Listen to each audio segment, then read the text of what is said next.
Please be quiet. All right. So we're going to finish out the week talking about APIs and Fetch. We're hopefully going to put all the pieces of the puzzle together and build our first full stack app. We all right back there? Sorry, yeah, he never got his Rails. Oh, shit! All right, fix that. All right, so the first thing we want to do, first objective, build APIs using Rails. Let's get a noun going. What's our noun? Car. Car. Awesome. So all right.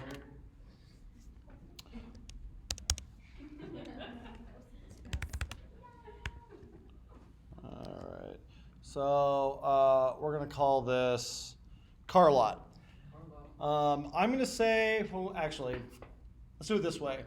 I don't want you to code along this first round. I want you to help me do it, but don't worry about following along. You can take notes if you want to, but then we're going to start over, and you're going to get a chance to build this from scratch. Cool. Sound good? Yes. Neat. All right. I want to build car lot. What's the first thing I'm doing? Rails new. Actually, let's do it this way. Let's do it the same way we did yesterday. I like that. So I'm going to do Rails new car lot. Yep. Gotta use the right version of. Oh yeah, good catch. What's wrong with doing it this way? It's gonna have all the gobbledygook. It's gonna have all the gobbledygook. That's the technical term. Exactly. So I gotta do API on that. And we are good to go with car lot. So Priscilla, what am I doing first to get started with this?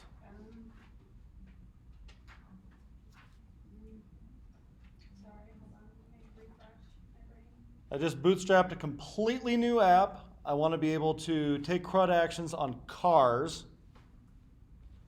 So what's a step that I can take next? I honestly just don't remember anything yesterday. Okay, so let's pause there and go back over structure of Rails. So we have HTTP requests that come in, and we have HTTP responses that come out.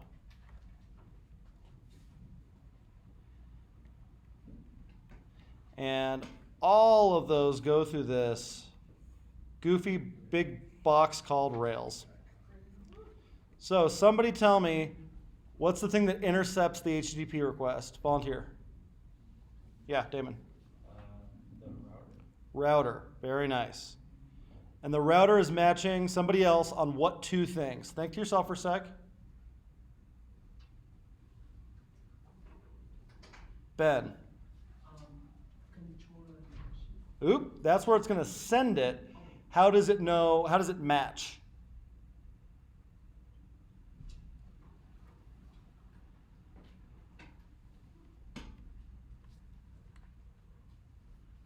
The router gets this HTTP request, and how does it figure out which one of those things is going to take over? Somebody help Ben. The HTTP verb, otherwise known as the method. There we go. How about all together now? Method. Very nice. So it's going to match on the method as well as the starts with a P. Path. How about all together now? Path. Method and path. That's what we're matching on. So it's saying, all right, a GET request to /cars. Cool. I'm going to route that over to this. Oh, gosh, my memory is a little bit foggy. All right, finds a match on a particular controller. That's part of it. And an action on that controller. So if this is the controller, it's got an index action and a show action and a create action. So the router is going to route that request to a particular action. More often than not, that action is going to get data from where? The model.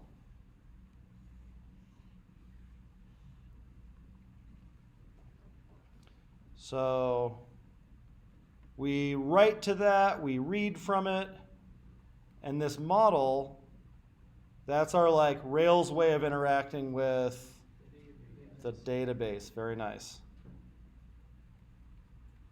That's technically outside of Rails. Request comes in, router matches method and path, sends it to an action on a controller. That controller does whatever interacting with a model it needs to do, and then uses that to generate the HTTP response. All right, before we get back to our regularly scheduled programming, questions about this flow. What you got?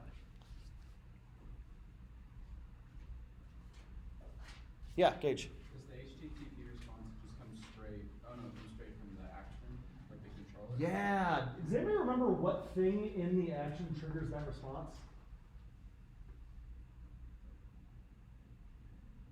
Special word. Render. Render is what kicks off that HTTP response. So we do that inside the action. Very nice. Other questions? Gage, you have one? Somebody else have a question? Yeah, Martin. So with the browser, how does that play into this? Wonderful. So, you ready to have your mind blown? Oh yeah.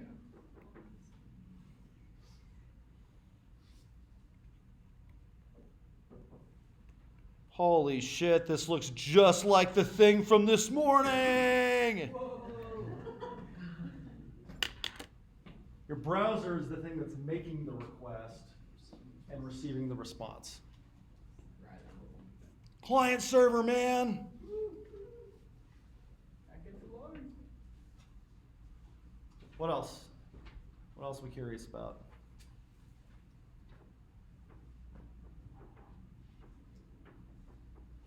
All right, Priscilla, let's give this another shot.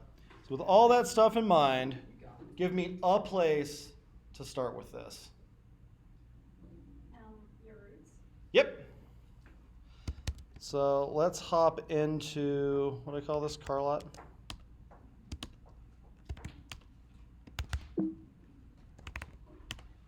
All right, and then for my first, I'm gonna say the first thing that I wanna do is list all the cars. So what do I have to put in my router? Either way is fine. The resources. So we can say resources, and then what do we put after resources? Or the name of Yep. the car. Cars. And then only. Yep. And then, Was it the square brackets? yep. And then, Colon index. well done. All right, so Damon, take it away. What am I doing next? Okay, make an index method in our controller. Love it. Controller? What the fuck is my controller? Oh, I guess we should probably make a cars controller. Let's make a cars controller. How do I do that? Rails, G, controller, cars. Yeah. Controllers plural, model singular. Oops, I gotta, what did I do wrong? Oh, womp womp. Oh, anybody see what I did wrong on the router? Catch it? Was the only? Colon after only. I knew something. Yep, because this is under the hood, that's just a hash. Keys and values, baby. All right, so Rails G controller cars, it is so. Damon, I hop into the controller and I'm making a what? Index action. Index action. Good use of vocabulary, thank you. And Let's see. Let's go over to Andrew. What am I doing next? Then we'll define at cars Mm-hmm. of cars.all. Is cars.all? Car.all. Car.all. Thank you. All right. Wait a minute. What's car? It's a model that's not yet made. It's a model that's not yet made. Let's fix that. What do we do? Rails G model car. Oh, love you. Okay, so I made a car. Neat. Gage, what am I doing next? So you made a car. Do we have to delete probably delete all cars before 17? Could, but we're not even that far yet. I've made the model. What 2 files did I get along with that? The app file Ooh, app file? or controller. So we already have the controller. That Rails G model car, that made 2 files that we care about. Give me one of them.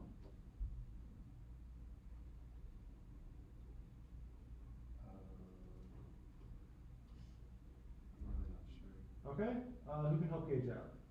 Not Damon. You're too hopeful, man. You're too hopeful. Yeah. The migration table. Migrations, that's one of them. What's the other one? Did it make a schema? Schema? Not like it. When we run the migration, it will create and update the schema, but that's not the second file. Car.rb, which is a and model. There we go. It is a class. It is car.rb, and it's our model file. It's what actually, when we do car.all, that's what it's looking for. So Gage, explain that back to me. We made. So did this actually migrate, or we made a migration? We've made a migration file. We Right. got that file, and we got the model file. We haven't done anything with them yet.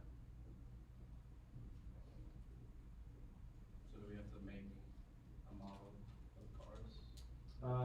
We got that file. Let's take a look at it.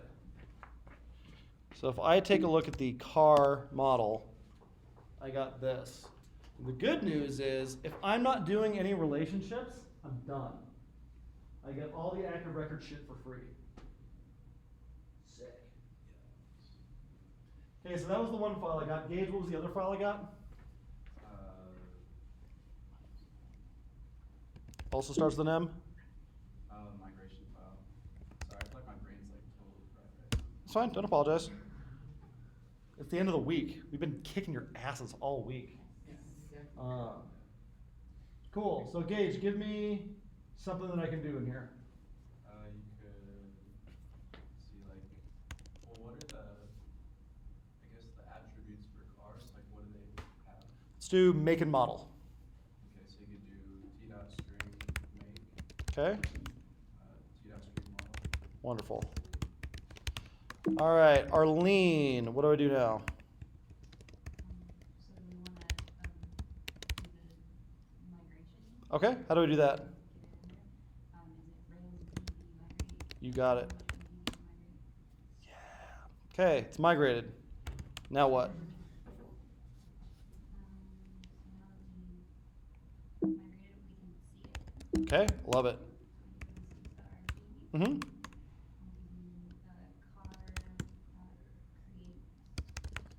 and then we pass in, make and model. Mm-hmm.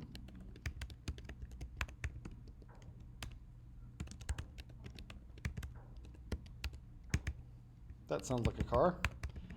I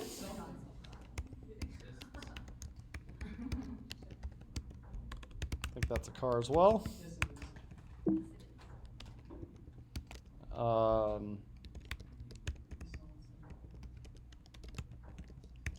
All right, so I have some cars.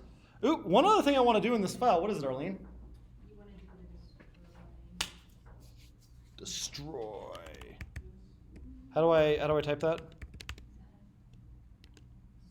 destroy, or, sorry, car dot destroy underscore all. Yeah, baller. All right, Katie, what am I doing next?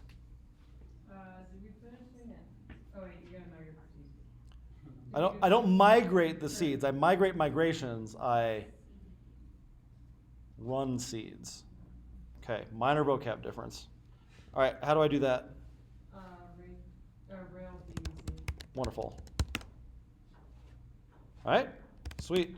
So I've migrated the database. I've seeded the database. Katie, what am I doing next? Can we go back and finish the index action? Yeah, let's do that. Or method? Sorry. Oh, no, it is an action. It's also a method, but that's the right vocab word. Okay, what else am I doing in here? Render. Is there any colon in it? Ooh.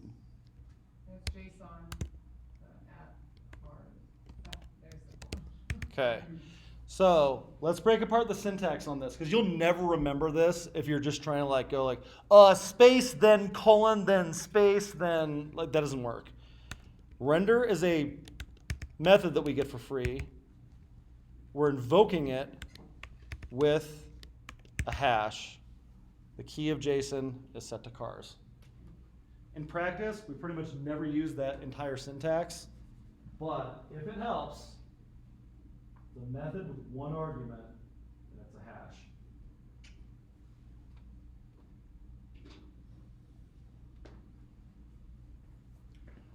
All right, neato. Arena. What's next? Then you can run Rails S. Yeah. How do I, okay, it's running. How do I find out whether or not it worked? You go to local and 3000. Love it. Love it. In my browser?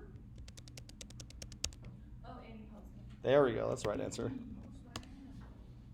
Come together with your hands, save me. I'm together with your plan, save me.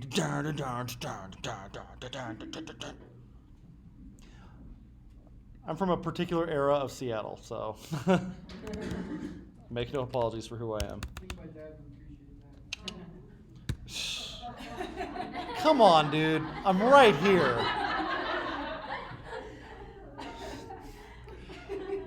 These used to be strong hands.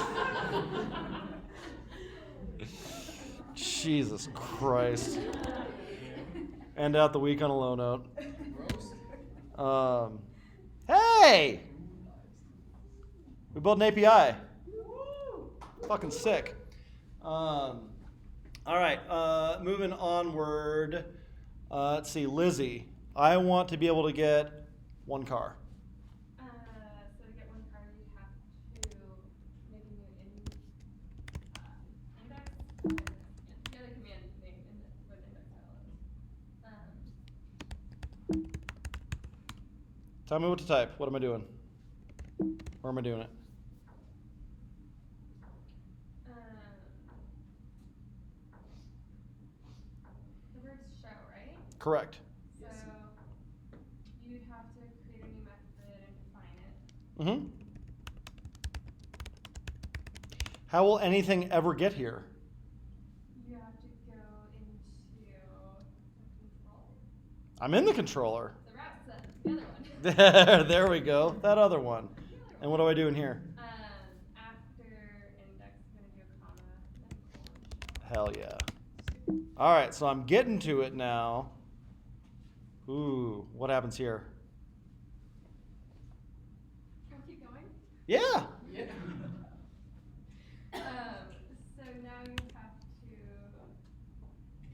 create your method in here somehow. Uh-oh. So take a look at how we did index. Does that give you any ideas? Actually, let's roll back a sec. Lizzie, what is this trying to do? To show what car. Yes. So first step of that is probably getting one car. How do I do that? This isn't one you parse, is it? Don't have to parse it. Someone help Lizzie out. Yeah, Priscilla. Dot find. Dot find. Very nice. So I can say car equals car dot find. And then Priscilla, do you know what goes in here?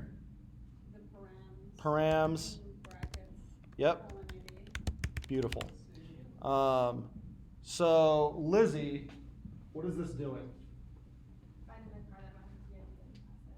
Cool. That ID, where does that ID come from?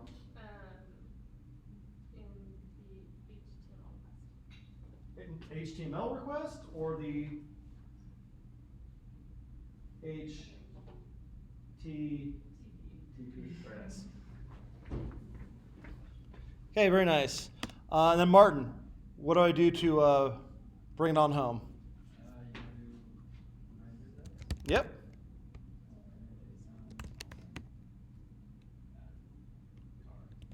Car. Love it. All right, so if I did that right, Do you have to rerun your server every time you add a new action? no, I just happen to be doing it all in one window, so that's the problem. All right, I see 3 cars. There's car number 2. Okay, that's all we're gonna do today. We're not gonna do create, update, or delete. We're just gonna seed some stuff. Those 2 actions. Questions about this before I cut you loose to build your own?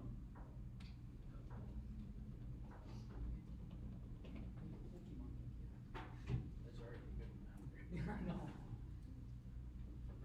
So we're only building index and show. Only building index and show. Okay. Any questions?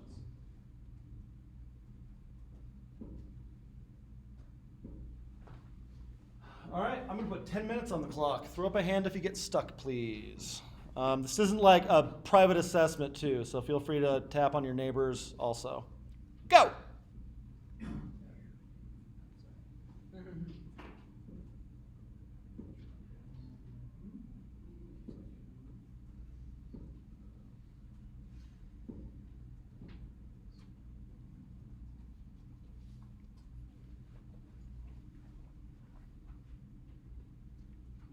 Put a dot on the end of your dash ECI to go right into it, like change directory into it, or You can do dot instead of a name. And it'll be just the name of whatever your current directory is. oh, okay. That's definitely misunderstanding then.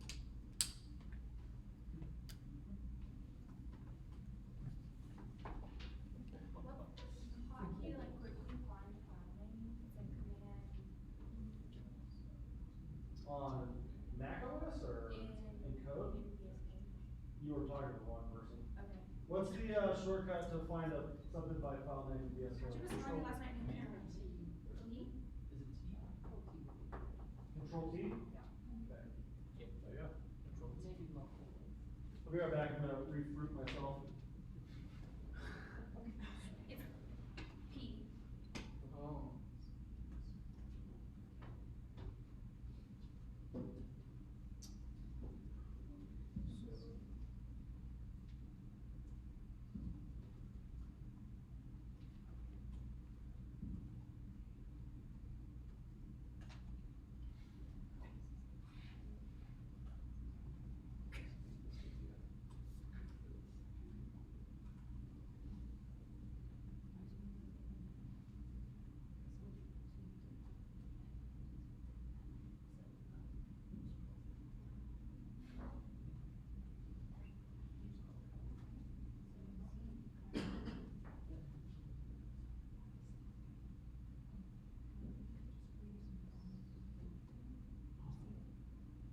What's the task right now, Karen?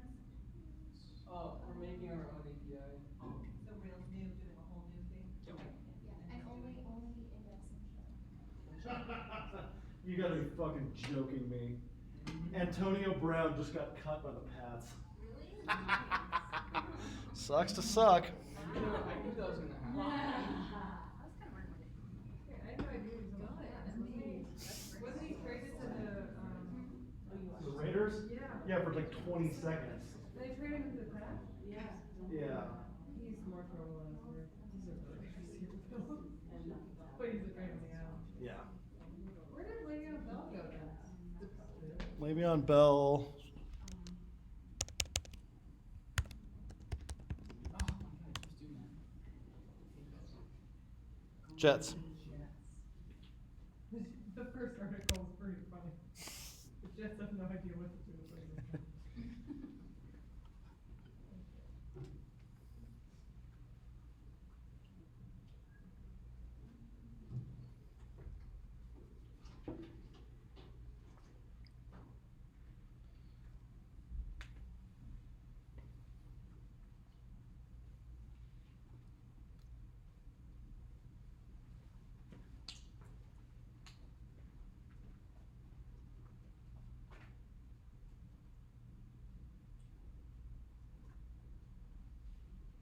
Probably won't make a difference, but careful with capitalization on those. That should be lowercase. Okay.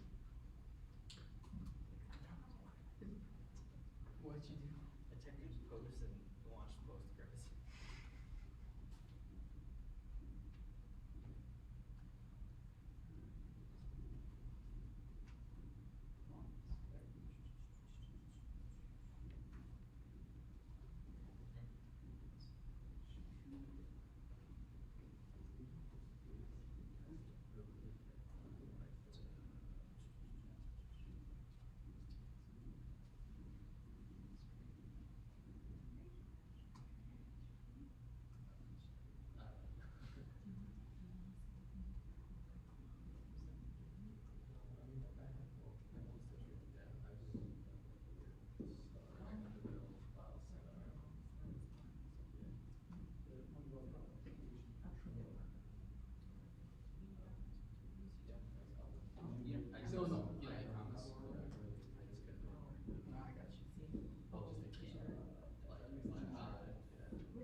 that's what I trip on. It's like there's so many goddamn files I can't find.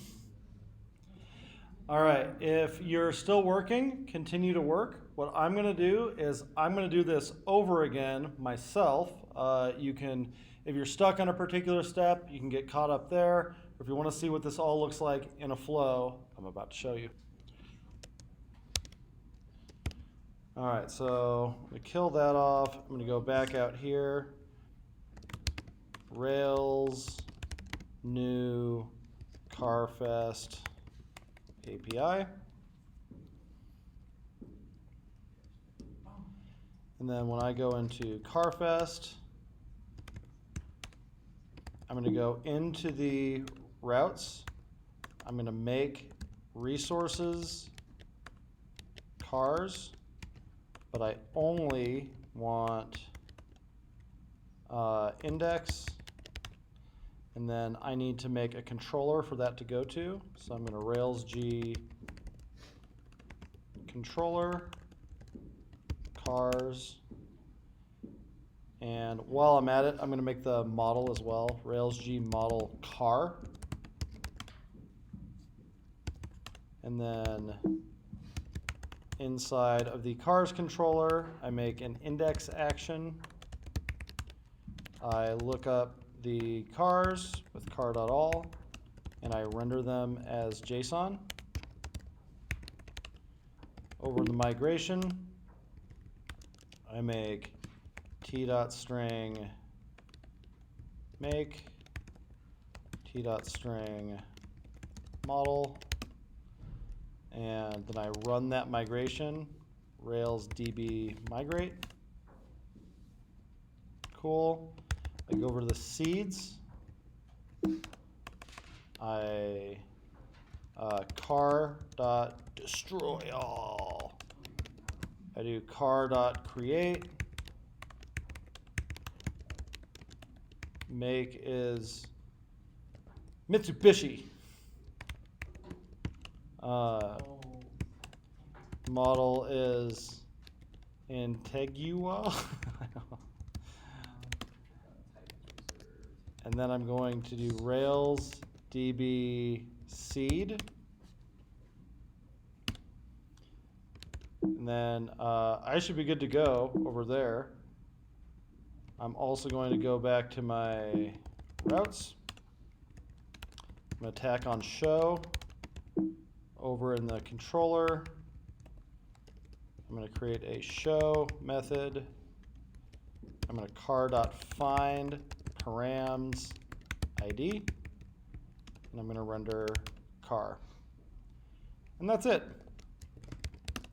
I do a Rails S, and if I get all the cars, there's my Mitsubishi Antigua, and there's the single.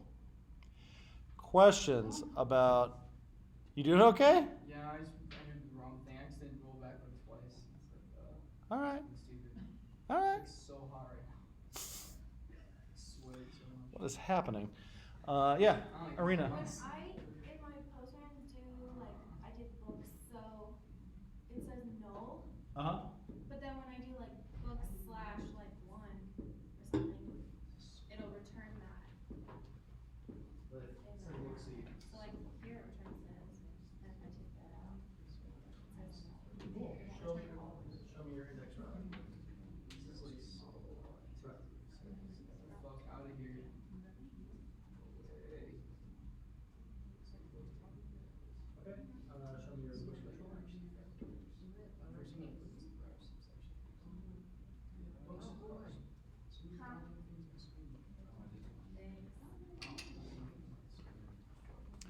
More questions about building Rails APIs?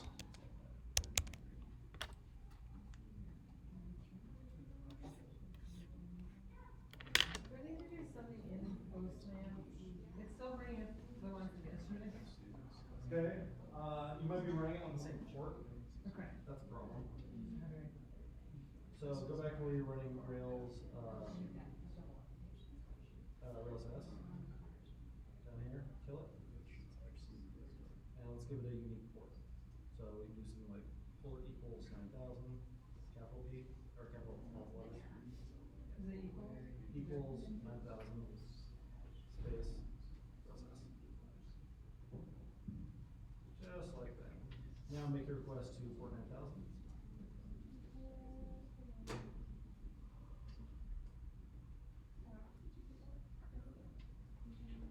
Oop, and you gotta use the slash cars or whatever. Okay, did you want your seats? Yeah, I did.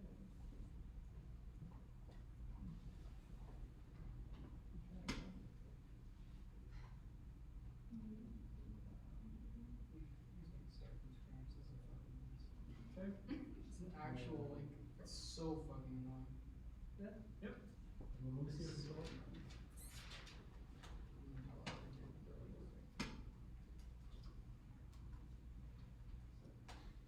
Okay, very nice. Can you see your runs? Right there. Oh, sorry, yeah. Okay. That's your, sorry, that's your migration. Oh. Where's your runs?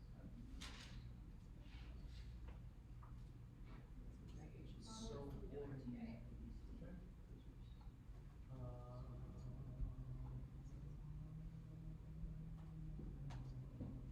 You see your seats? It's because you didn't do not create. No. You can never save them. Never keep them. So I originally did a Rails stream for the cars at work, and I did a Rails stream model. Yeah. It said it was already either new system. Okay, you probably already made it then. Do you have a Belmont?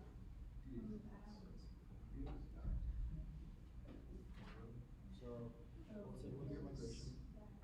Cool. And then go to app. Models. Cars. There you go. Wait, can I make it?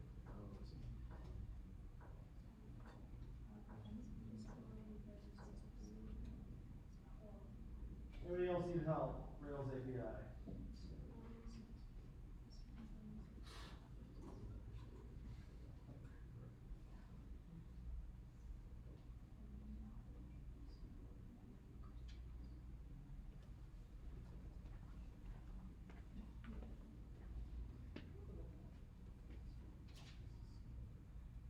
All right, give me a fist of 5.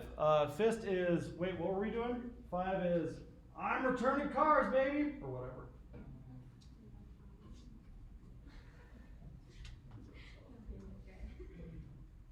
Priscilla, Arlene, Chris. Cool. So, we're going to shift. We can come back to this if we need to. But we have successfully built APIs using Rails. So now we're going to go back to the other part of the equation. We're going to retrieve data from APIs using fetch. So in a completely different folder. Yes. You goddamn right. I'm going to make, we'll call this cars front end. Life is a highway, I wanna ride it all night long. All right, so I have nothing up this sleeve, nothing up this sleeve. I'm going to make 3 files. Yes? What did you do after you made it? You just CD into? Correct. That's all that has happened so far. Should we code along for this? Good question. No.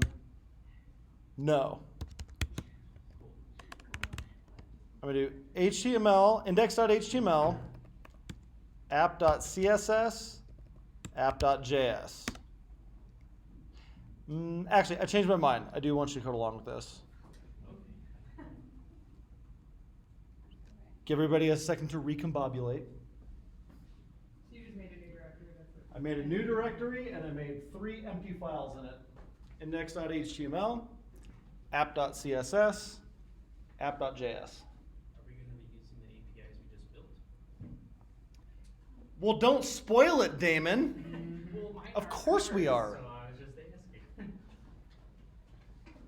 That's exactly what we're going to do. All right. Now I'm going to go into this index.html file of mine. What's the thing I need right up at the top? Doc type.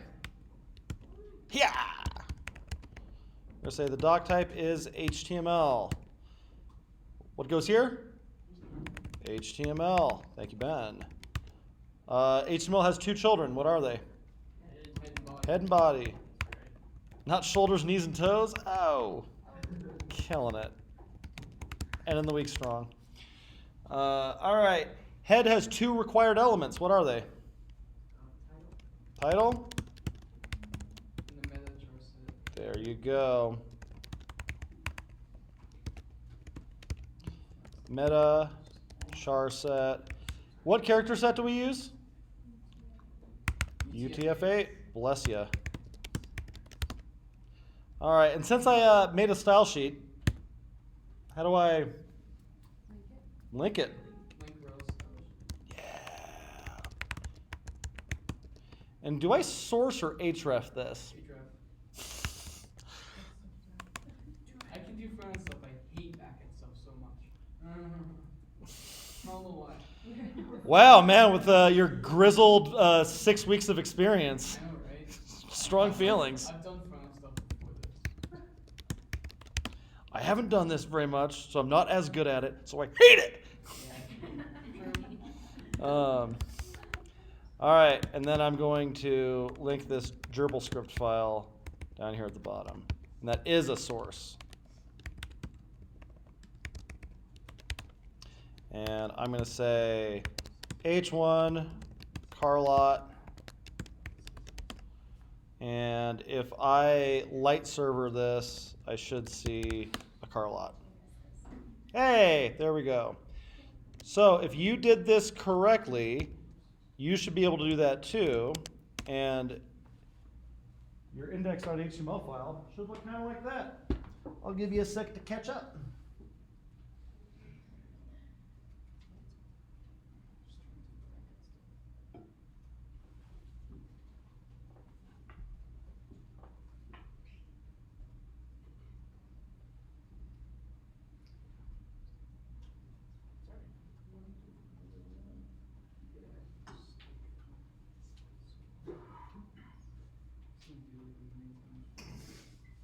I don't know why the Qui-Gon Jinn or the Obi-Wan Kenobi chestnut, only a Sith deals in absolutes, popped into my head. Oh my god.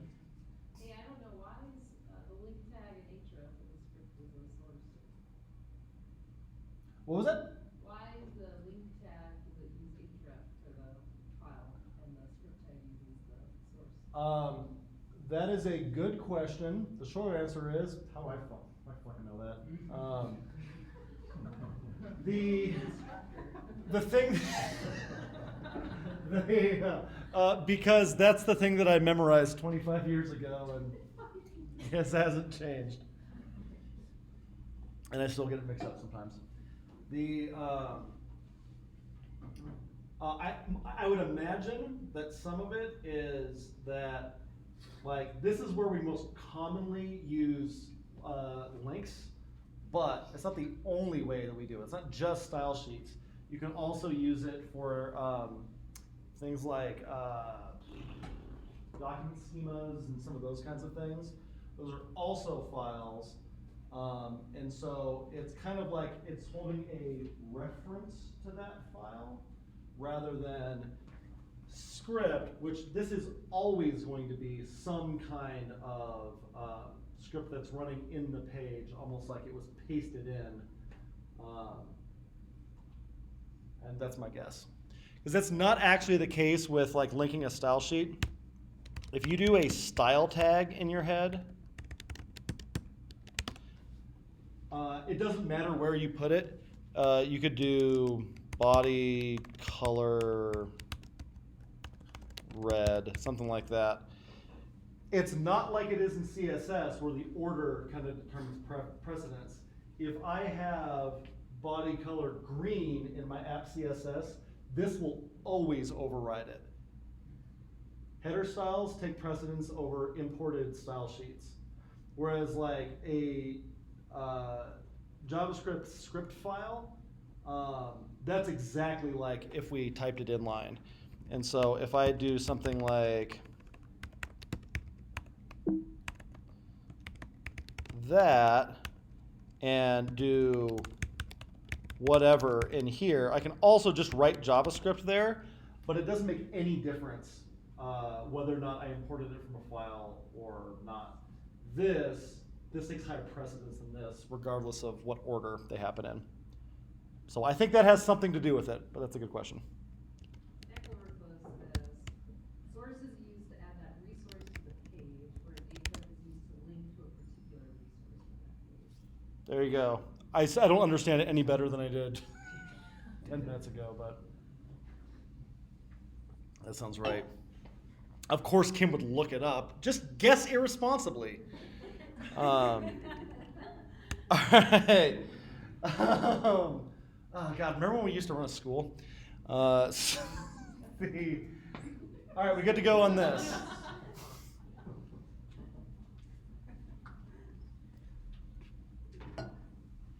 Neat. So let's make sure that this style sheet's all wired up. If I go over to that app CSS file, I'm going to make that H1. So I'm going to, let's bring in a Google font. Hate browser default typefaces. So I'm going to go to Google Fonts.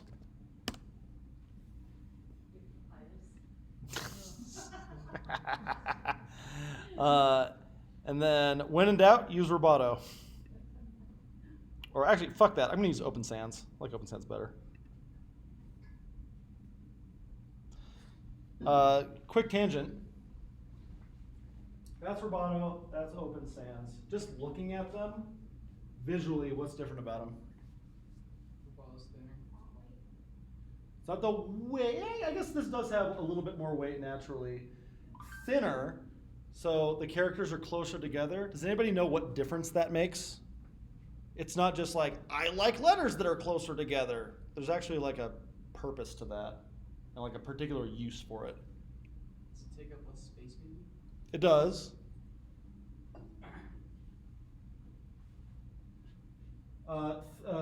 Narrower fonts tend to work better at larger sizes, and so they work better for headings. Stuff with a little bit more space between it is a lot easier to read at smaller sizes.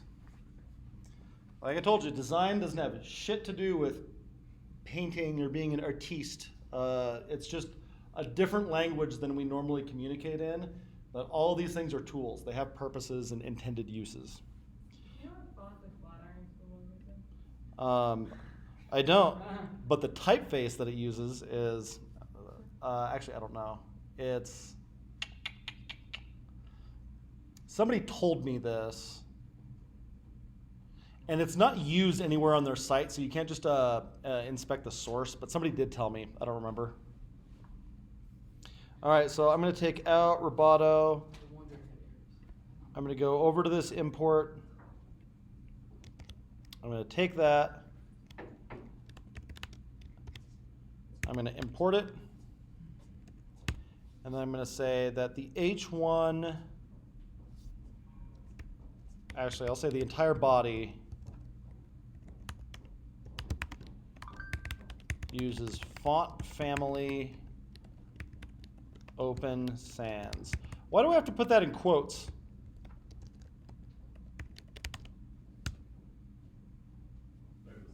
Because there's a space in it. Cool. So if I do that, this should look significantly less stupid. That's the technical term. There we go. Oh, it looks professional now. All right.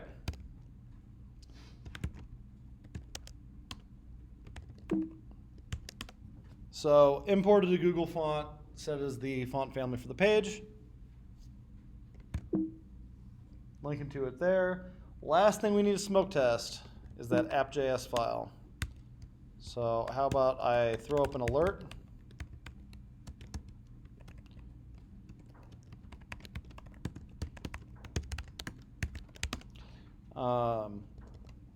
And if I did this correctly, that's exactly what I should see.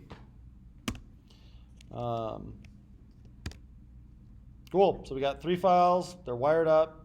Questions so far? Can you go back to this one more time? I absolutely can.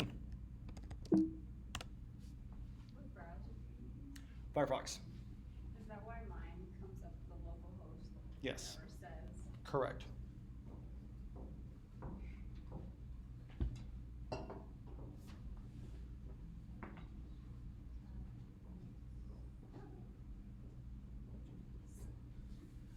All right, we're going to start getting into hiddenness APIs. Before we dive in, another fist of 5. What are we doing? And I'm caught up. Let's roll. Love it. Thank you. So the thing that we're trying to do is request data from this API that we set up, and we're going to consume that, make DOM nodes out of it, and put them onto the page. So first thing I want to do is go back to this HTML file, and we're going to make a place to put these. So I'm going to say we'll make a UL with a class of cars, but no LIs in it. Cool. Next, we're going to go over to the app.js file, and we're going to use a new command called fetch. It's a function. And fetch takes in a URL to fetch. So we're going to say http://localhost, and then whatever port you're using. I know some of you, I switched over to 9000. Whatever port you're planning to use for this, no, I'm going to use 9000 too. And /cars. This makes an HTTP request to that address. Now, the thing that we get back from that is JSON. JSON's a string, it's not an object. We need to work with it as an object. So we do .then and invoke that. We say response, fat arrow, response.json.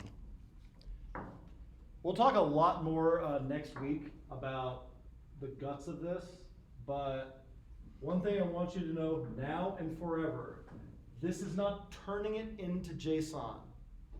It is taking JSON and turning it into an object. We are parsing it as JSON, not turning it into JSON. We're parsing it as JSON, we're not turning it into JSON. We're not turning it into JSON. Cool? Hey Damon, are we turning this into JSON? Hell no. There we go. That's the answer I wanted. All right, so I have parsed this as JSON. And then the next thing I'm going to do is do another .then. And I'm going to take the response I got, which is cars, and I'm just going to log it. So if you did this correctly, your screen should look like mine.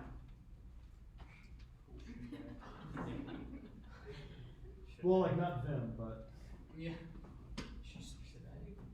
You got HTML file, you did the UL, what did you put inside the UL? Nothing. Bupkis. Nada. Zilch. Should I don't have a cars backend. Well, then call it whatever you called it. Did you build something? Yeah. Okay. What did you build? Bears. Okay. Cool. /bears. Alright, I'm just gonna put all those cars. I already wrote it.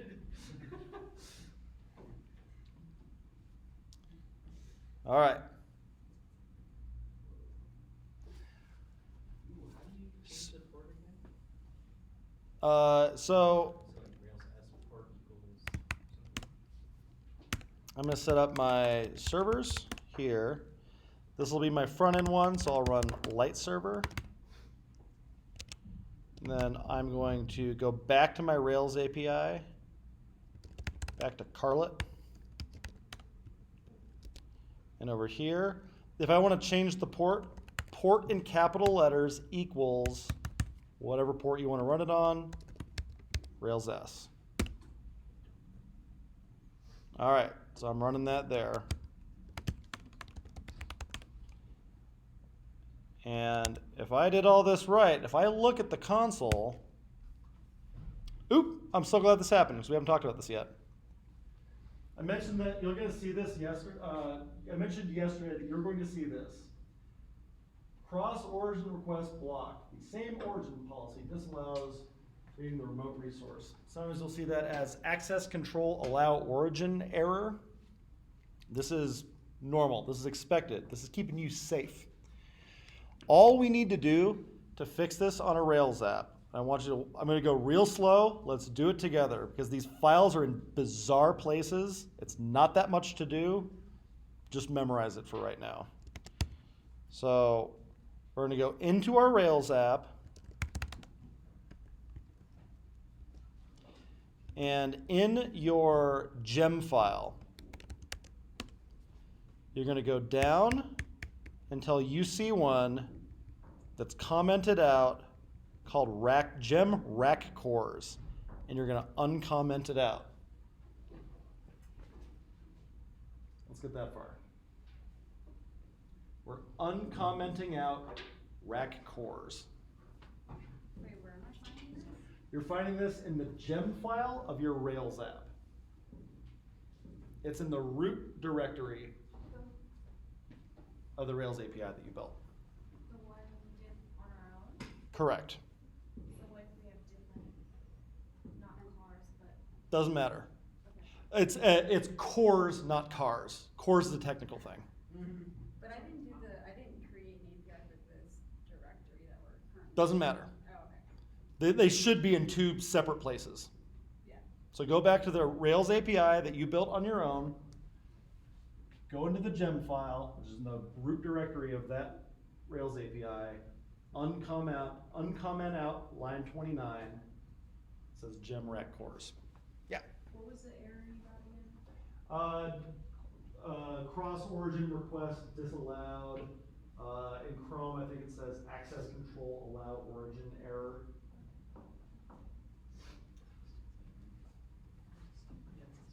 That's the only thing we do is uncomment rack cores? So far, Okay. we have two other steps that we need to do. First step is uncommenting that out.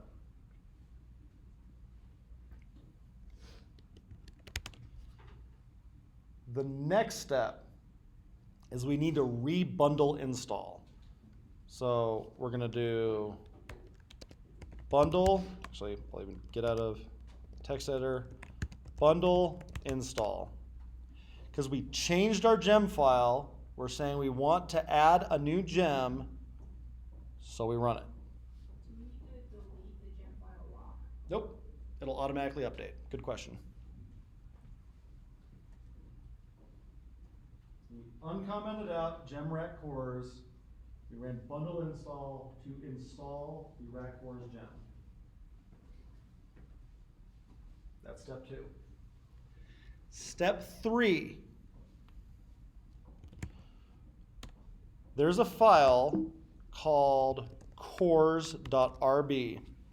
It's inside config initializers cores.rb. Go to that file.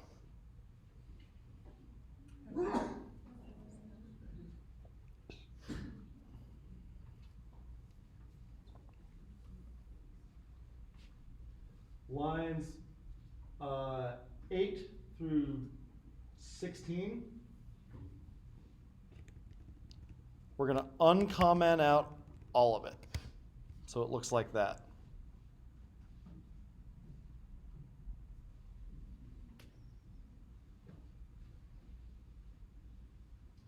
And then where it says origins example.com, we're going to change example.com to an asterisk. That's it.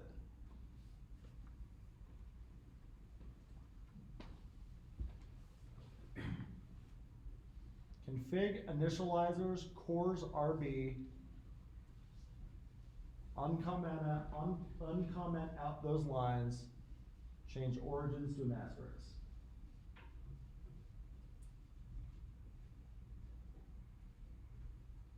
Cross origin request block.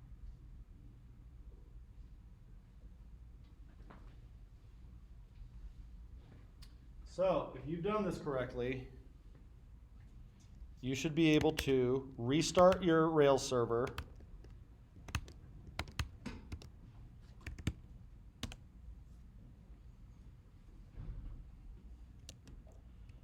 And then refresh your page and see an array of 3 cars.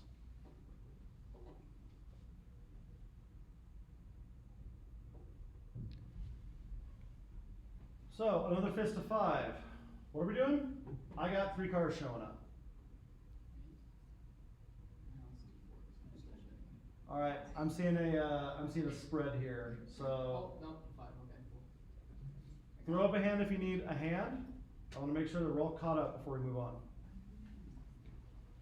Dude, literally, I got pissed because I got lost in the files and I was like, what the fuck am I doing? It's just so stressful. And then the reason the file wasn't working is because I Are crashed you and it was like failed. also This is working? where it was Things that before. I'm like, what the fuck am I doing? Okay. So So let's go back to Rails. Rails. Oh, damn, man. Should we Rails? I feel like it's so confusing, so break flow of files. And what's wrong with It's like the one issue I have. So equals Rails rest. correct. yeah, And then change that to 9,000. Full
Let me see your Ishimaba.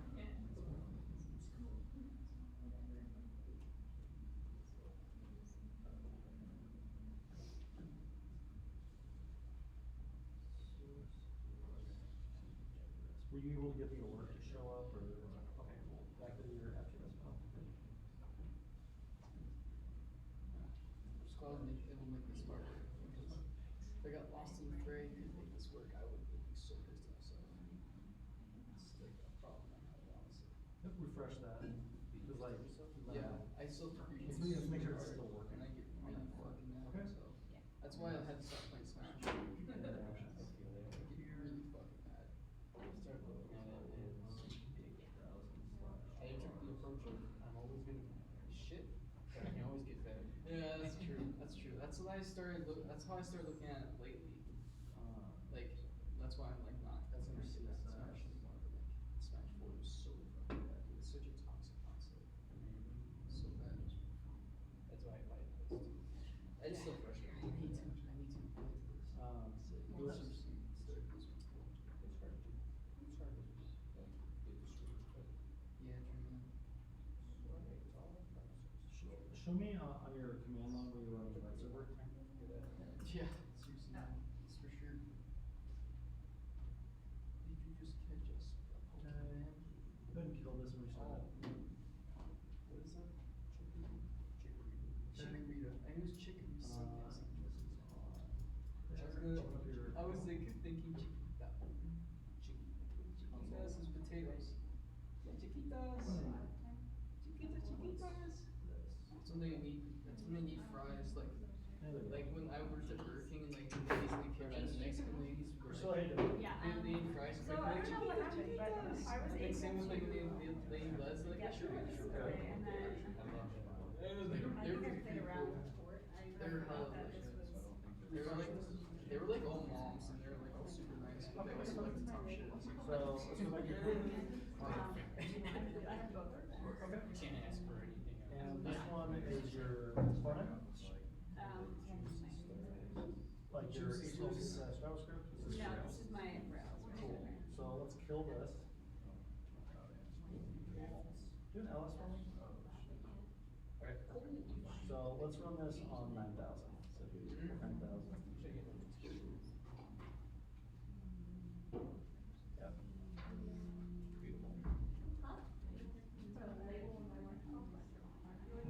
Okay, then let's run it on 9,000.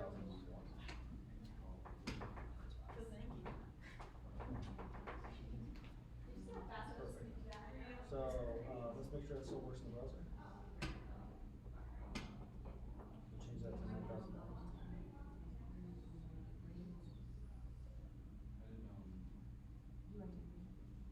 Okay, so then I go over here, right? Mhm. And do that here? Yep. Exactly. Interesting. Refresh.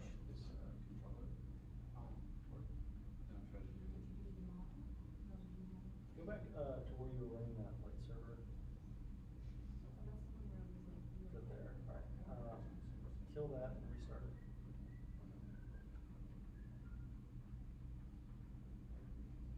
Okay, open up your console.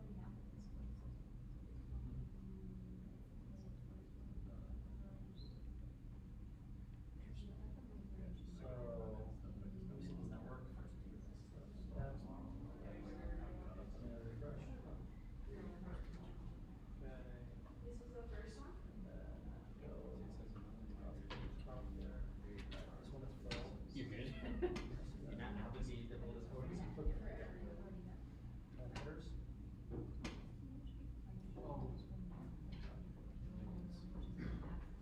Oh, I see. Go back to your fetch call.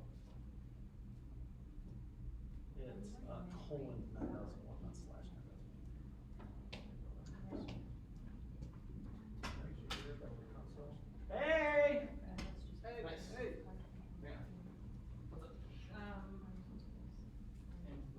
I don't know how. I had a thing working and did all the stuff, Yes. but because I didn't print four files.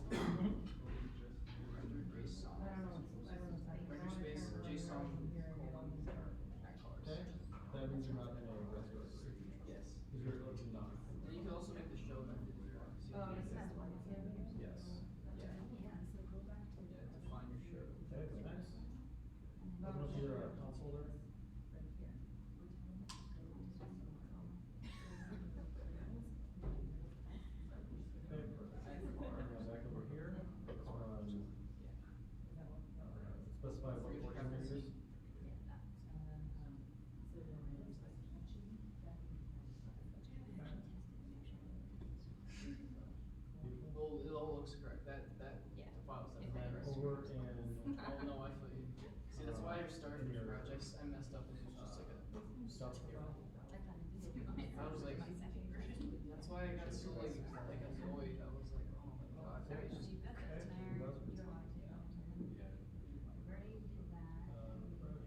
Oh, Oh, unsafe port. you can grade do my grade probably. So I'll change it to Did you already? Or so you didn't raise it yet? Did you? No, I don't think he did. He made the model. He didn't. Yeah.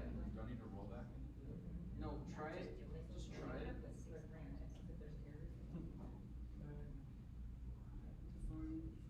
You're a wizard, Katie. Alright, who else? You already just like your routes too. Pretty far. No, he hasn't done it. We went through the whale stuff so fast. I mean, I got the book. It's in. Okay. The whole Oh, right there. Okay. we can go on to Did you get Now model? you can resources cars. What was Sorry, your, cars. Whatever you do, cars. I think. Yeah, you want to do cars. Resources. Okay, so you didn't make a model. Well, I started doing another one because I have like run all this extra stuff and realized I didn't. As long as it still works. I don't know if it does or not. I'm sure it does. Yeah. Alright, take good notes and watch the videos. I'll get this one and the one from yesterday posted. So spend some time with those. Yeah. Alright, anybody else need a hand? We got stuff showing up in the console. Now you can card the trail, and then yeah, great. Cool. Alright, another fist of 5. How do they look now? Cool, onward. So, now that these are showing up in the console, we got them with JavaScript, man. And hey, we know how to make DOM elements, right? Yeah. I got data, I got DOM elements. Data, DOM elements. Data, DOM elements. And hey, let's tie this back to a couple hours ago. If I have 3 items in here, and I want to turn those into 3, let's say, list items, what do I do? I heard it.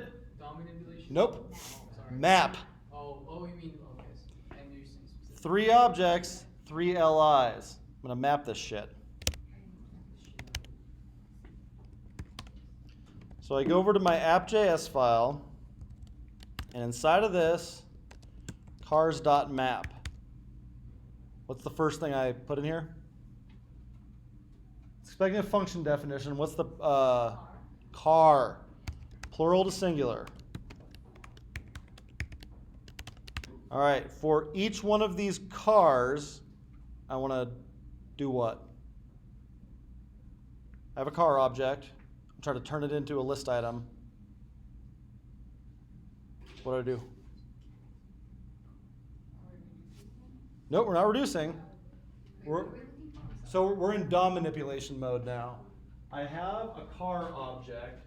I want to turn it into a list item with the make and model from the car.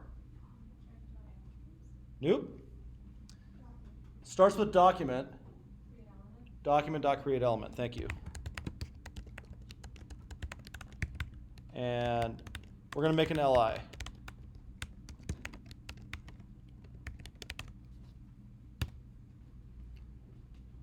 All right, so I have a blank LI. Cool. I want to set its text content equal to, I'm going to use a template string here. I'll say car.make, car.model, like that. Now, if I do this, I'm going to get an array of 3 undefines. What do I need to do to make that not happen?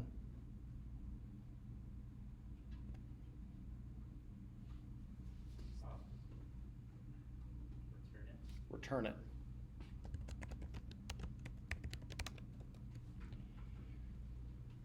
So this map function takes a car object, turns it into a list item.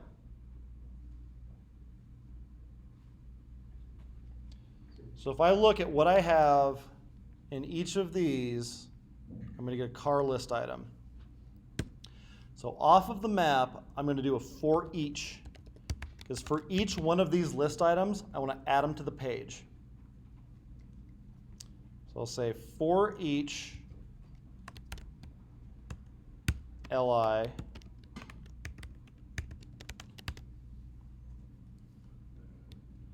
I'm going to, remember that empty ul? I need a reference to this. How do I get a reference to that in JavaScript? Dot? Dot cars. Ooh, not quite. I need the element. Oh, dot cars, that's the selector for it. Okay. But how do I use that selector? The element by class name? Not element by class name. Query by tag. Query selector. Like I wouldn't hate it if you just took document.getElement by ID, get elements by tag name, get elements by class name. If you just forgot that those existed, that'd be okay with me. Okay. Query selector and query selector all better on every level. So we're going to do document.query selector, and then as Priscilla pointed out, .cars. That gives me that unordered list. And what's the thing that I want to do? I have a reference to that. I have an element. The thing that I want to do is, Put that lies in the element. yep, and we have a cool word for that. Starts with an A. Append. Thank you. ul.append li. And when I do that, Save. holy shit.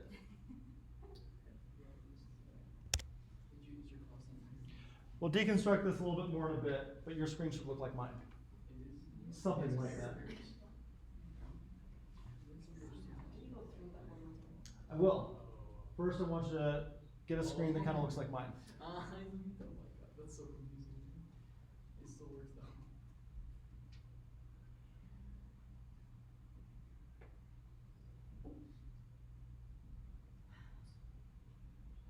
Oh, I'm getting a weird error. Weird errors. This is the best kind. Or at least it's weird to me. I keep getting Maybe. anything but cases. Weird in lots of searches. Boulder County looked at mine. Is this your Yeah. Rails? Yeah. Is that your front end? There's random people from different flagging campuses that request which is accepted as well. Okay. What? Show me your web server. Really? I probably did. Oh. Yeah, if you Cause I didn't go to click the the right website. titles and stuff, then people will like find you really easy. No, that's what that is. So kill that. Yeah, Oops, so back and kill that. Mm. Do all that. Let me get one. Perfect. Damn, it's still not there. Wait, I don't understand. Scroll down. Good. I guess it should be like where you. It was removed, right? Yeah, like exactly. I think you're on the wrong port. If you're working Mine with the also same has an info error. you had before you made the API, maybe that's what I didn't have. Come on, the other side. Having probably a problem with All right, show me your. It's the same and then spell. Show me your HTML. Oh, that's confusing. Capital C. Oh, so. This is the right one. Yeah. So if I go to Nice. Cool. seeds, Mhm. Tony, if I go to you good? Yeah, no. Yeah, he's like struggling too. like looking at steps behind the ball, like. Oh. steps I'm in right now. I feel you. Now we gotta create a field where we can make more. Go back. That's When you're doing this template swing thing, you have to use buttons. I like how you went to like additional practice first. You're like, what the hell is this? Yeah. It's like a counter. You can go up and down like X. Roll saves a hand. Mm. That works. Cool. Oh, okay. All right. This is it. This is a full stack app. This is the magic. So let's all right, we're going to talk about this, and then we're going to zoom way back out and talk about all the cool shit we just did. Can I get a volunteer to tell me what happens in this map? Damon, come up to the board. Oh, okay. That's fine. Hey, Where's the sword? You, man. Well, Alright. So we've got our Rails server currently launched on whichever local host you're using.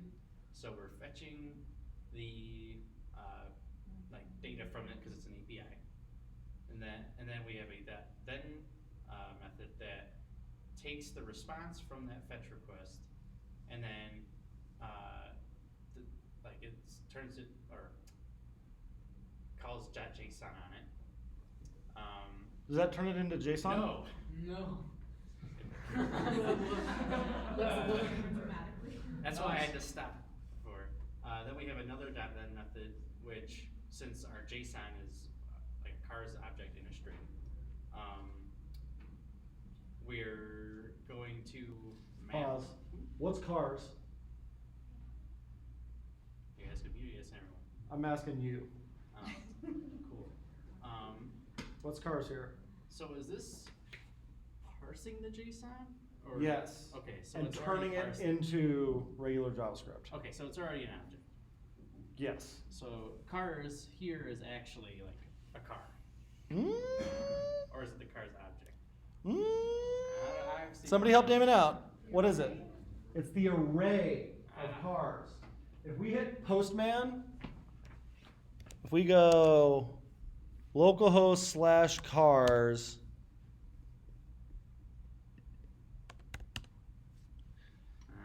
this is what cars is as a JavaScript array. This is why I volunteered to learn. Good attitude, motherfucker! Okay, so we've got the cars array, Right? so which we can call map on. That should have been my first thing. There you go. There you go. Now we have each car object, Yes. and then we, like on the car object that's currently being mapped, we initialize a constant called li, Mm-hmm. which is set equal to an element that we're creating in the document. Mm-hmm. That's an li tag. Yep. We set the li constant text content equal to an interpolated car make and a car model. Mhm. Then we return it so it's not undefined when we use Yep. it later. Okay, stop there. So what do we have at the end of the map? We have we got a string, right? No. Almost. Take a look at what we returned each time. We've got an li tag, Li tags. an element. I don't know. Someone help him out. Colin. An array of li tags? An array of Li tags. Damon, what do we have? An array of li tags. Oh, because it maps the Exactly. Cool. Yeah. All right, round of applause for Damon. Sit down. Didn't finish. All right. Someone else. Yeah, Katie. Oh, Katie's unfucking her eye. Make her regret that one. Can somebody explain to me what's happening in the for each? Yeah, Ben. For arrays, so it's gonna select each element of the array and Yep. append that to the UL list that we created. Exactly. Does anybody know why I used for each there instead of a map? I think a map would technically work. If I did that, change it to map, it still shows the cars. Why did I do for each instead of map? You're not changing anything. I'm not changing anything. I'm not even returning anything out of it. That's a good use case for each instead of map. All right, let's zoom way back out.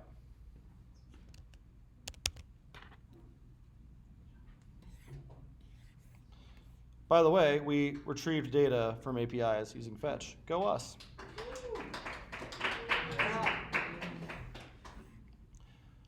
Your browser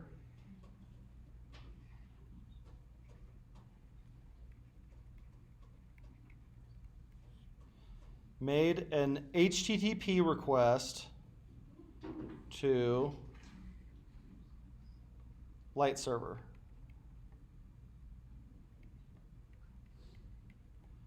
Which gives it HTML, CSS, and JavaScript files. This is on port 3000. So we do port 3000. If we don't specify anything, it's going to look for a file called index.html. That index.html file gets a style sheet, gets a JavaScript file, loads it in the browser. The JavaScript file fetches to another server with that fetch command and makes an HTTP request to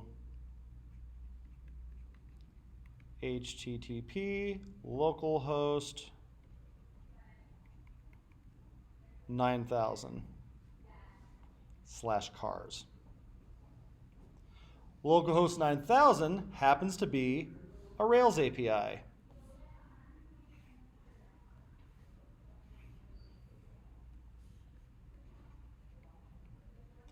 So it goes, cool. That was a what kind of request? If you don't specify, the default is get. So it's get/cars.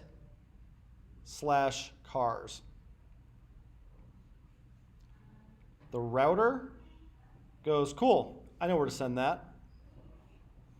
I send that to the cars controller.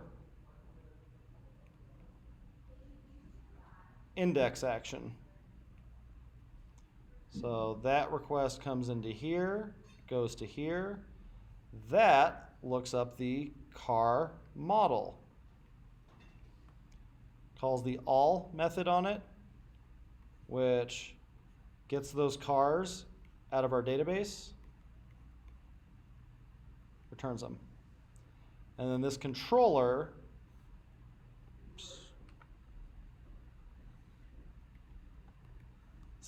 triggers that HTTP request with render. It sends it back as JSON. The browser, it did the fetch, it parsed the response, it made DOM elements,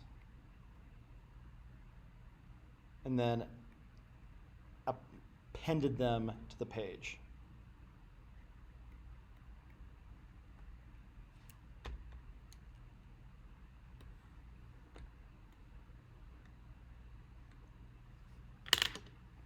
That's a full stack ad. All of this together is the entire stack.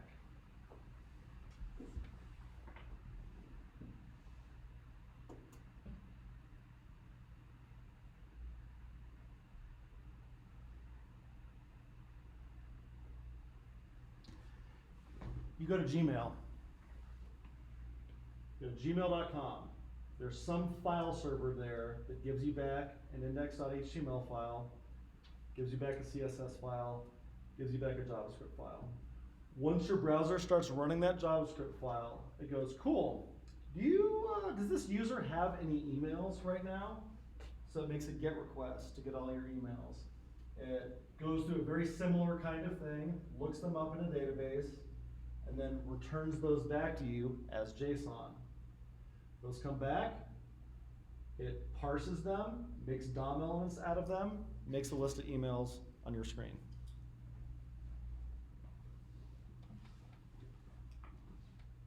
That's a web app. That's all web apps.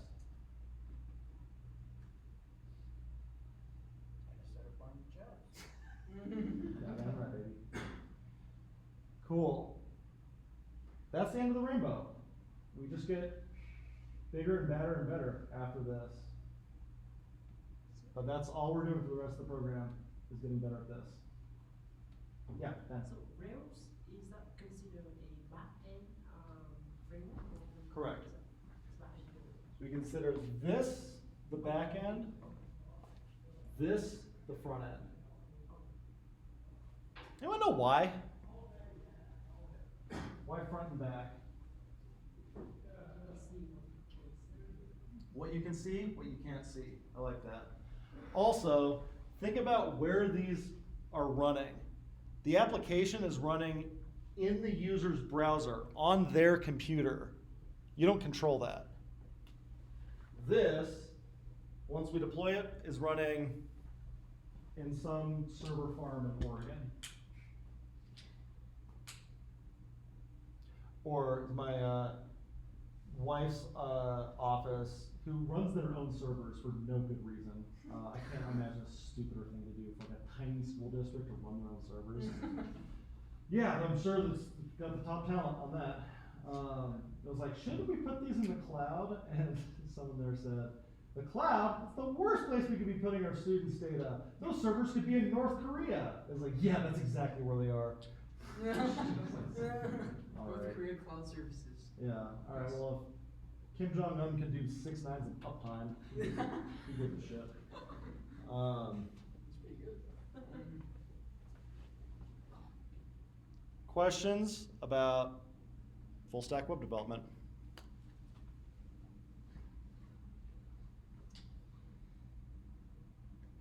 So, what would framework other than Rails? Would it just be like the same? I know they got different behaviors. Well, so this is the best part. We don't give a shit. All we care about is these interface points right here. As long as I can make an HTTP request to this and expect this back, I don't actually care what happens inside the box. And since that's running on some server in North Korea, like I don't have a whole lot of visibility into how that's organized. Rails apps happen to all look like that. It's one of the neat things about Rails is that all Rails apps look basically the same. Whereas like Express apps, those can be internally organized quite a few different ways. Go apps, C++ backend, who knows? But as long as the interface is consistent, that's not the front end's problem. And another cool thing, remember like in Mod 1 when we had you guys doing the HTTP request thing and you could make API calls and stuff? You can still do that. So imagine that your backend can also talk to other APIs and other APIs. And it can take all of this stuff and mash it all together. So you use the Pokemon API to get their list of APIs, and then you decorate them with like my Pokemon collection. And so you keep a user database and you use this API's Pokemon IDs. That's where we're starting to get powerful. And just like we don't care about anything but these interface points, ditto. What's the Pokemon API written in? Who gives a shit? All I know is that I make a request that looks like this and they give me a response that looks like that. That's the I in API, it's the interface. Are you storing any of that? Are you pulling from API and storing it in your database also? Generally not. In the case of like the Pokemon thing, we probably use the IDs from that API, but we just make the request every time. But if we're like, it's unreliable, it's kind of flaky, maybe you cache those. And so you're not actually making the entire request every time, you're making that request once a day, once a week. And every once in a while you just refresh it. So you are keeping that locally because it can get the data there faster. But those are architecture choices you make. Okay. In a business situation, is caching more common, or? Depends, like, it's really a matter of scale. And so you'll see caching in general a lot more when you're dealing with either huge volume or huge spikes. So for example, I knew somebody who made a website that was featured in a Super Bowl ad. And so it went from like, 100,000 users to like 1 million all at once and then none. And so there's special architecture concerns for that. And since he cached the responses, he was like, okay, for this window, for an hour, everybody's getting the exact same response back. You can do that a lot cheaper than if you're actually making database calls and network calls and stuff every time. Yeah? Just out of curiosity, so our API is everywhere, but I can access say that again, Ben? Our API, are there any other methods that you can access that instead? So API it's even more general than this. For example,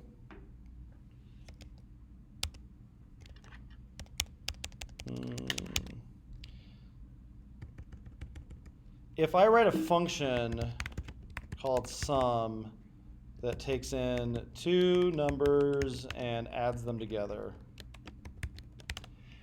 we say that the API of this function is it takes in two integers and returns their sum. That's the API of this function. Anything where we're dealing with these interface points, it's a fractal, just keeps on going all the way down. Because just like we only care about those interface points, we actually don't give a shit how this is implemented if it does what it says it does. You give me numbers, I give you them added together. Don't worry about how I did it. Oh, so API is a general term. Just general term. Now, the HTTP is not the only way to do network APIs. We can also do WebSockets. We can do TCP.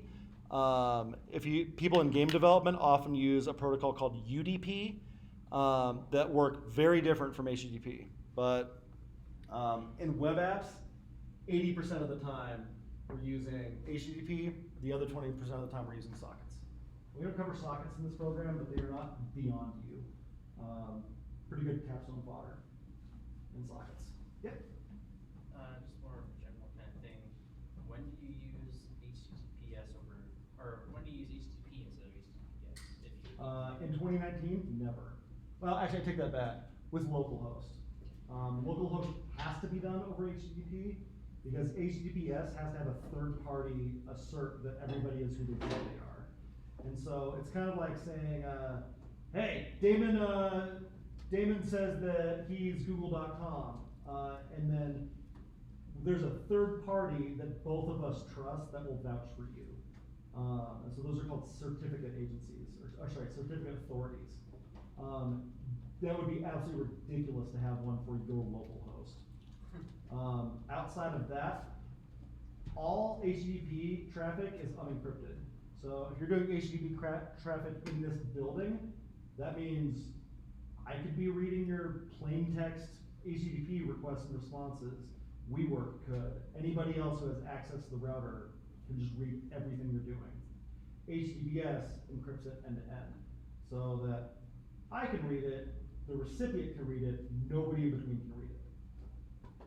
Is that like an agreement that you have with that certificate authority or whatever? Yes, and you usually pay them. Okay. So you can't encrypt it yourself? Kind of. Well, so you can make a certificate and then say like, I am my own certificate authority. That's called a self-signed certificate, and you're a browser that's trying to HTTPS something, make an HTTPS request to something that has a self-signed certificate, will send you 1 billion warnings. Like, they signed their own certificate. They're trying to vouch for themselves. Isn't that what that little lock is by the? Yeah. That's exactly what it is. Cool. Where does that come in this process? Do you have it? Oh man, Is it not? that's intense. But I have a wiki that talks about how it happens. So if you go to my GitHub, I have a repo in there called knowledge, and there's a wiki in here. And under development, if you go to HTTPS, this is the process for how that works. It's fucking insane, and it happens that quick. But it's called it does it through a thing called a handshake. It's before you actually fire off the request. There's a whole bunch of smaller communications that happen back and forth and go, by the way, I'm about to send you this thing. Here's a key that that you can use to unlock the thing that I'm about to send you. And you do a little quick communication that happens invisibly in the background, and then you send your request. But if you want the gory details of how that happens, this is it. It's a 384-bit master secret, split into 328-bit sections. Indeed. Yeah, Arena. So I think it was Jeremiah's mod 3 project when he was presenting, he said something about how like when you make a username and password, it's encrypted so like nobody can access your passwords. How did he do that? Oh, that's right. We haven't talked about hashing at all. I think everybody's brains are properly fried, but the TLDR on it is if I give you my password, it is in your best interest to not store my password. But you need some way of verifying whether or not the password I use the next time is the same one. There's this technique called hashing that super duper scrambles the password in a way that cannot be reversed, but also is very unlikely that anything else would result in that exact same scramble. And so you store the scramble, somebody steals your database, they get the scramble, they can't, it's literally mathematically impossible to reverse a password out of that. And so you're off the hook. If they got your hash passwords, who gives a shit? There's actually a reason to give a shit, but that's a conversation for another day. But when I enter in my password again, you scramble it the exact same way and you compare those two things. If they're the same, you are who you say you are. So how do hackers get the password and stuff? So storing plain text passwords. It's just easier, so people do it. But we'll talk next mod about how to do hashes. It's honestly not that hard. And what inevitably happens is like, oh, this is just a prototype. You just want to see if this works. And then some business person goes like, cool, ship it. It says, oh, well, we're not safely in court. And then you go on to your next job and the next person comes in and goes, I guess that's just how we do it. It's horrific. But also, even if they get your hash passwords, there's various ways you could guess at what the passwords are. For example, if you're doing simple hashes, all right, well, if my password is password, that has a particular hash to it. If somebody else's password is also password, that probably has the exact same hash. And so you can take your database of stolen hash passwords and do what's called a frequency attack, where you go, okay, well, we know roughly what the most commonly used passwords are, and so we'll probably see that distribution in the hashes. So there's a way around that called salting that makes even the exact same password hash two very different ways. We're like way off the rails now, but that's how that works. It's cool to listen to. Everyone's interested in what you think. Everyone wants to hack. Other questions about full stack application development?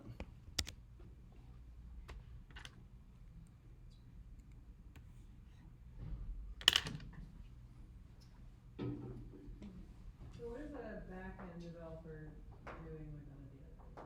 Great question. So on a daily basis, you are doing things like updating the schema. So you might be adding new tables. You might be changing the structure of current tables. You might be cleaning stuff out of the database. That's the database side of it. Also, we've dealt with very simple models so far. Models can get intense, schemas. Your schema for your database, this could be 200, 300, 400,000 tables in there. So trying to figure out how one piece of data relates to the existing pieces of data, that's a challenge. Another thing that you might be doing, setting up new routes. We have this new feature. Okay, well that might need new models, new controllers.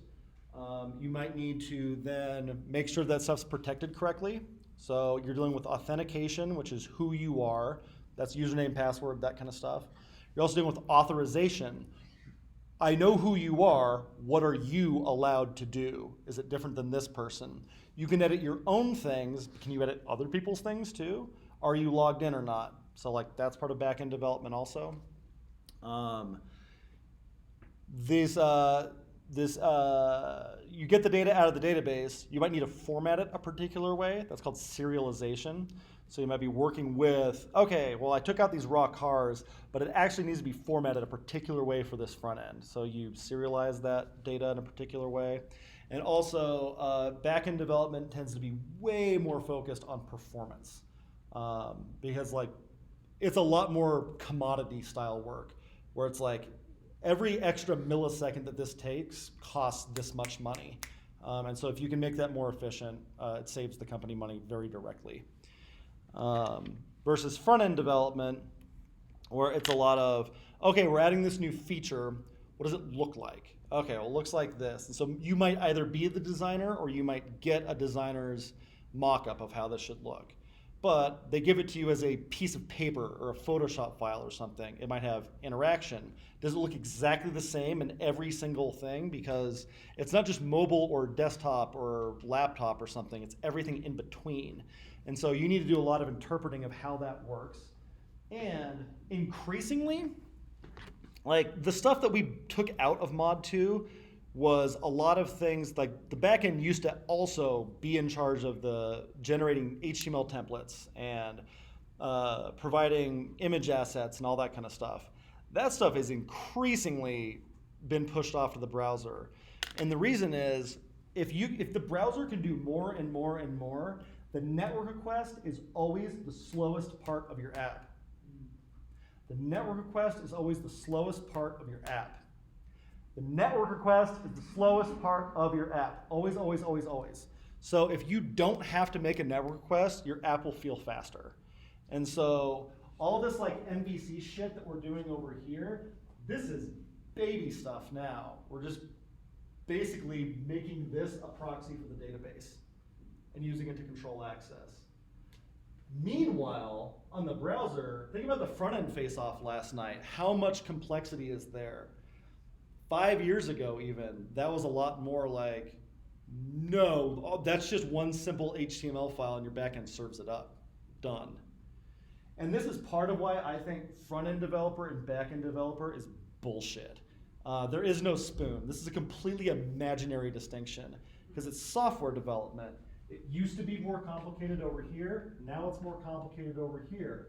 And if you want my dollars, in another 4 or 5 years, I think it's going to move back to the back end. Because I think we're going to get into this situation where instead of just having HTML documents, these files that we're delivering through this, there's this really neat idea called byte streaming, where your templates are actually streamed from the back end. And like real time, so you're not using HTTP anymore. But on the other hand, there's also been talk of getting rid of the DOM entirely because the second slowest part of any web app is the DOM. And so the alternative approach to that is you just throw up a big WebGL canvas in there and use like game animation techniques, but for like business sites and stuff. That's crazy. It is crazy. And so who knows, but like I would not pigeonhole your career to like, I only do this. Because shocker, the for loops aren't any different on the front end and back end. Like it's the same shit everywhere.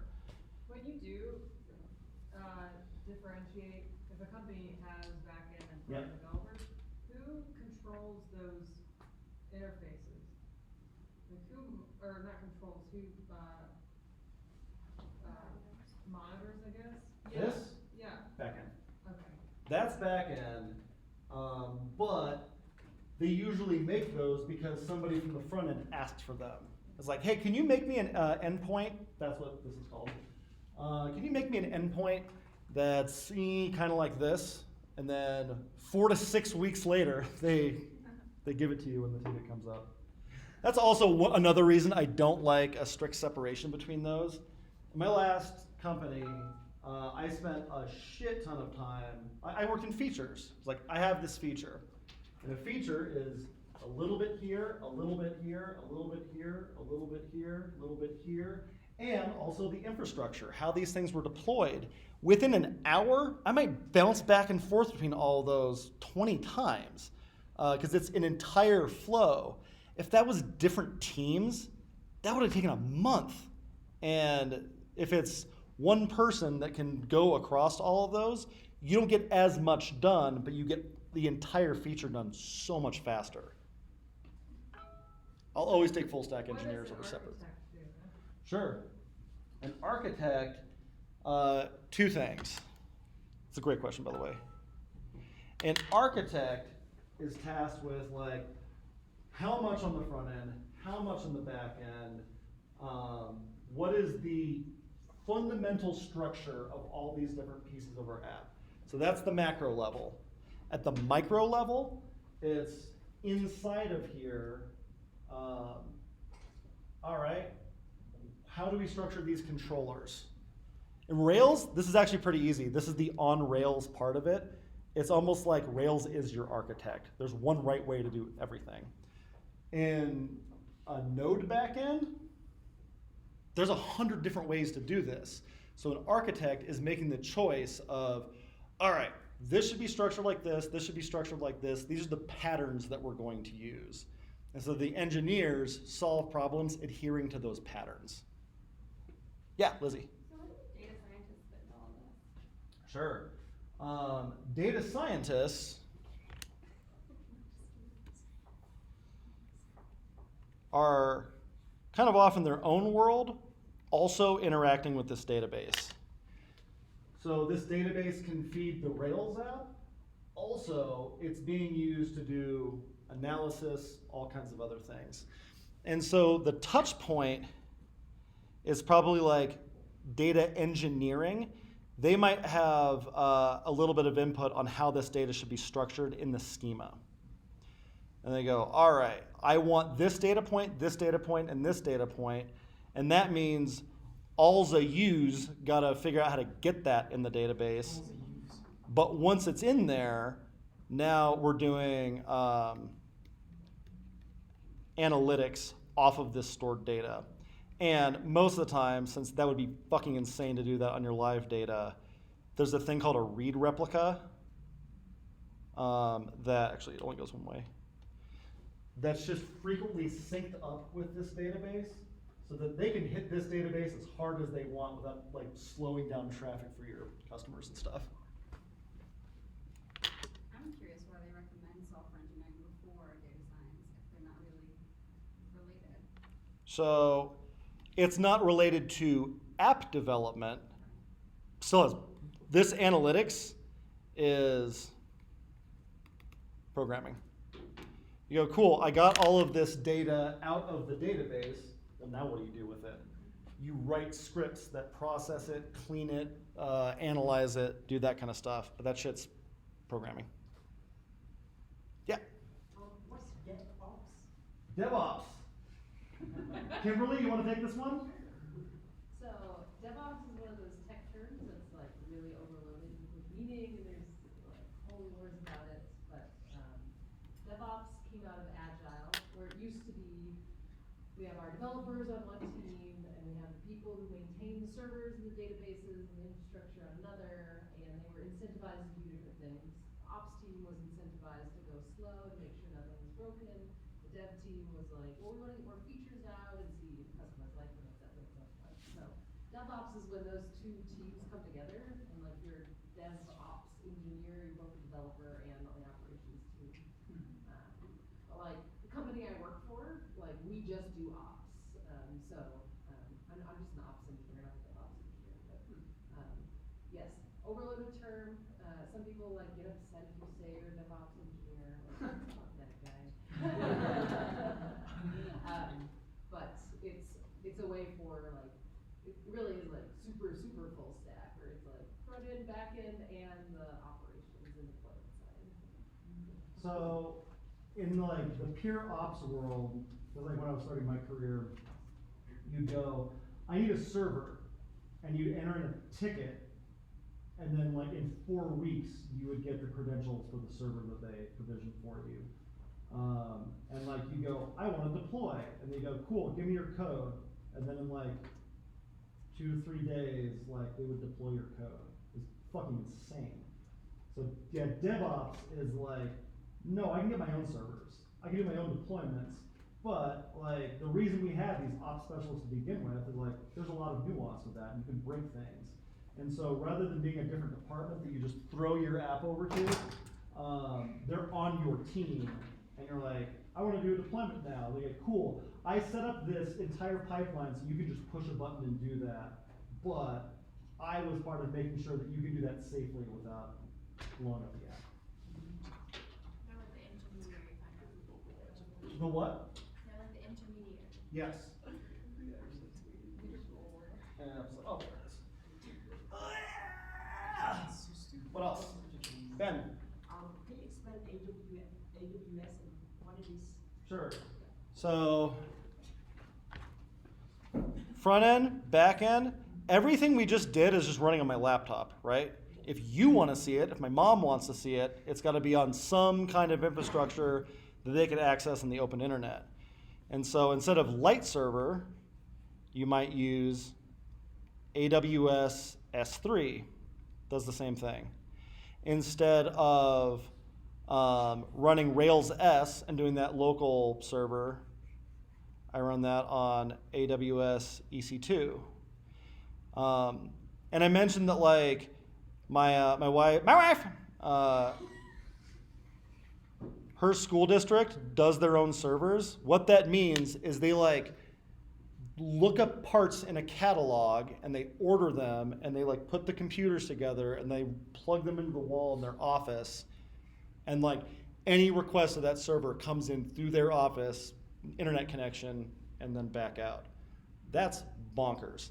And that was also like how it worked in the beginning of my career. Is like we had these giant racks of servers that like the entire company ran on. The problem, it takes a shit ton of expertise to do that, to maintain those things, because like at that level, like hard drives dying, that's not a like catastrophe, that's like a thing you plan on. They're only viable for so long, and so you need to have a system for how you retire those, how you put new ones in without having any downtime. And it turns out that stuff shouldn't be bespoke for every single organization. That's a commodity. That should just be a thing that you like press a button and you get. That's what AWS is. You go, cool, AWS, I'd like a server, please, and you have one a second later. Yeah. And then your DevOps person can say, all of our servers should be configured like this. They should have this kind of memory, this kind of hardware, and you just enter those in as like a template, and now a developer can go, give me one of those approved servers, please, and you have one a second later. And this is the most insane part of this. You can program that. You can go, all right, when we hit a certain level of load, provision a new server of this type, copy this one over. That's so sick. That becomes programmable. That's so sick. That's great. And AWS has tons. They have something like 100 different services. So like these two are super common, but they also have ones that like do machine learning and data analytics. And all of my websites are all registered through Route 53, which is their service for domain names. So like developdenver.org is registered through Amazon S3, and they are the canonical DNS server for it. I even saw like sports analytics, and it's like powered by AWS. It's like Jesus, man. It's Like everywhere. nothing isn't at this point. Yes. I would say AWS controls, Kim, do you know, like 90% of the market? Probably. Yeah, it's up there. Yeah, Google's like the number 2, and they got into the game pretty late. But they got into the game late enough that they found out what was hard to use about AWS. So Google Cloud Platform stuff is a lot more intuitive and user friendly. It's really interesting. Yeah, like Even like both companies and Microsoft have invented like new technologies for like cooling their data centers. Mhm. Oh shit, is amazing. Like, Yes. it's really and all those data centers like leave a really big carbon footprint. Yep. Like energy, like it's fascinating. so the Oh shit. oops, no.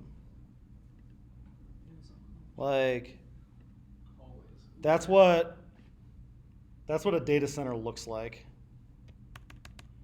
All of those are just your light server, your Rails S, millions of them. They must have some like high-tech security on that building. Like their locations are not public. Oh I yeah. was just gonna ask, cause like, I can't believe they're posting this on the internet.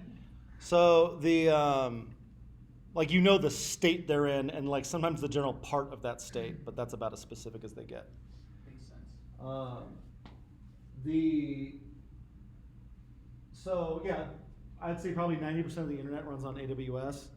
The other 10% probably runs on Google Cloud Platform. Google Cloud Platform, as Kim mentioned, is It's better in almost every way. Except, I don't know, AWS is bigger. It's a very strange thing. Because there's nothing more painful than using AWS. It is the most backwards fucking everything. It's ugly, it's confusing. Everything has 3 different competing like documentation sites that don't agree with each other. It's just kill me. But yeah, that's that. Interesting. I don't know when we're supposed to be going to something else, but Bitcoin. Yeah. When they're making Bitcoin, they have to like build server farms. Why don't they just like use one of Amazon's server farms? People do. Oh, okay. People do that all the time. The problem is that like if you do it yourself, like that's also a commodity thing. You're like, okay, if I run this for this long, I get this much money. It's almost never like cost efficient to use the cloud version of that because they charge you per thing for that. And they could also be using their things to mine Bitcoin if that was a good use of money. And so the unit economics on that never work out. Yeah. How much does it cost to have a server, like with AWS? Depends on like how big and how badass you want it to be, but less than you think. And you also get like a year of like what's called free tier usage on AWS. Because they want you to like get used to their services and try them out and stuff. So you can run free servers, like you can use a lot more than you would expect. And even when you start paying, like Develop Denver costs $12 a month, I think, to run. It's not that bad. Wow, it's less than my subscription. Correct. Do you pay for the amount of traffic too? You pay, well, it depends. If you're using EC2, you're literally renting a virtual computer, and so you're paying for how much that computer's running. If there's services that are built on top of these, though, such as Heroku. So Heroku is kind of a coordinating layer in front of AWS. It's all AWS in the back end. But if I go to Develop Denver and I want, so that's our traffic right now. And if I configure the dynos,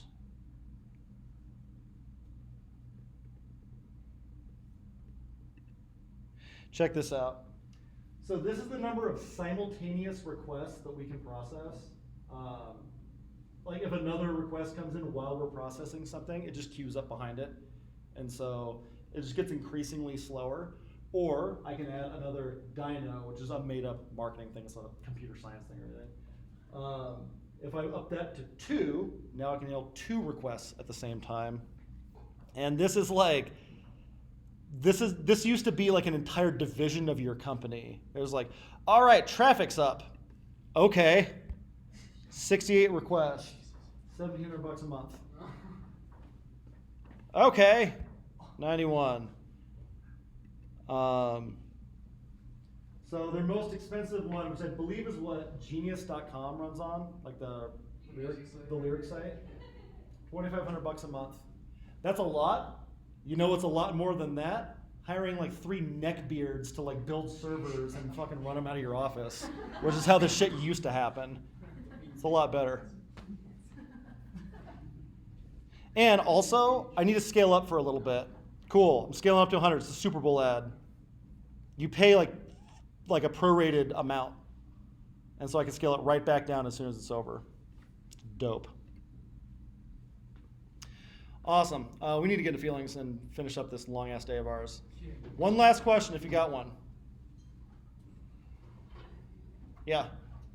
Not really to super, but where should we be standing right now? What I hope that you are able to do by Monday is reliably make a Rails API. At least the index and show. If you can do that, you're okay on that side. From a JavaScript standpoint, if you're not 100% on fetch, that's okay. But I'd like to see you fairly comfortable with that map filter reduce stuff, at least on arrays, if not objects. That's the kind of ballpark you should be at by Monday. I would say if you're kind of peeking ahead a little bit, then that would be like very comfortable with the kind of fetch that we just did. If you can do that, you're golden.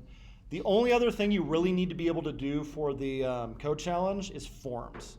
But we're going to do a very abbreviated version of forms that I think you guys are going to be fine. Anything else? For fetch calls, is it typical to do those functions within the fetch call, like we did in the example, or is it typical to like take that data out and then work with it? Extract them out, but you need to chain them in the thens because they rely on the request being done. So once the request is done, you can do this and this and this. But 9 times out of 10, I'll yank those functions out into declared functions like we were doing with map, filter, and reduce.